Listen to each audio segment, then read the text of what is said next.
Put simply, the Violence Policy Center says limiting exposure to firearms saves lives. Recently released statistics show 18 of every 100,000 people in Alabama are killed by guns. That's nearly double the national average.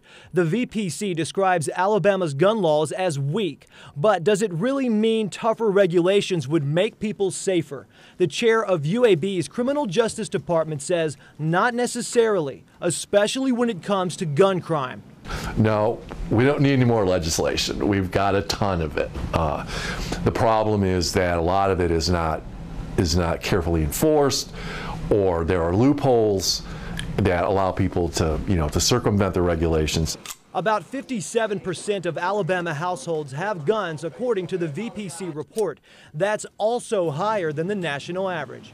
And when looking at the large pool of legal guns, too many people are not careful with the care and the storage of their guns. And so that's where the accidents come in that we've all heard about. There are already federal laws regarding gun sales which apply nationwide. An instant background check that goes to the FBI is required before you can purchase a pistol. And in the state of Alabama, you must also be at least 21 years of age and have a valid ID. Alabama is an open carry state. You can legally carry a gun in plain view, but to legally carry a concealed weapon, you need a permit. If you have that thing in there loaded within reach and you don't have a permit, you're going to be in trouble.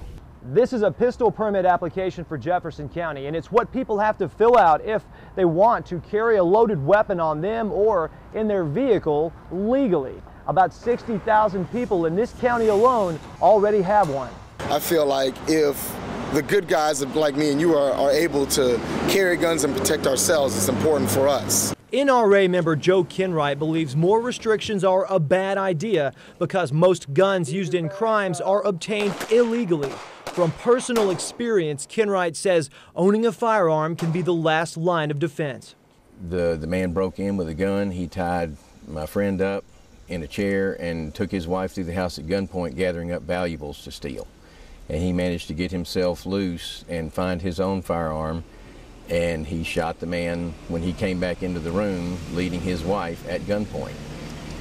You can't argue with that. But you can't ignore the statistics either, and both sides of this debate agree that guns can be lethal tools, and the right to bear arms comes with great responsibility that must not be taken lightly. Reporting in Birmingham, Mike McClanahan, CBS 42 News. I mean, clean water is such an important thing because water is just a basic human right. Everyone has access to water here, and it should be clean. The proposed Shepherd's Bend mine would be too close to an intake for the Birmingham Waterworks, which is something the board says could harm the quality of drinking water for area customers. They've asked the Surface Mining Commission to deny the permit application, but even if it is approved, the mine operator would need to secure leases from the University of Alabama system. Today, students gathered on UAB's campus to try and keep that from happening. We would like a statement from them to say that they will not lease this land to mine for coal regardless of what happens. So basically it's asking them to side with the students. This afternoon they handed UA System spokesperson Kellee Reinhart a petition with more than 700 signatures from people opposed to the mine. Reinhart wants to reassure them that no decision is pending. The University of Alabama is not in discussions about any kind of lease in Walker County, and frankly there's really been nothing addressing that issue since about 2007. So I think those are the main things I just wanted to be sure everybody understood. Now that said, it's great to see so many people interested in the environment. We're delighted that our students are engaging us in this and letting their voices be heard. So that's the other reason I'm here. Now, UA students are planning another rally in Tuscaloosa this Thursday. That will be outside the Moody Music Building from 4 to 6:30 p.m. Well, Sherry, whether or not a Williams sister will play and when the rest of the Russian team will make it to Birmingham are still cloudy issues right now. A Fed Cup spokesperson says volcano ash in the atmosphere over Moscow is preventing some of the Russian players and European officials from flying out. Meanwhile, Team USA is still holding out hope that one of the two Williams sisters will make it to Birmingham.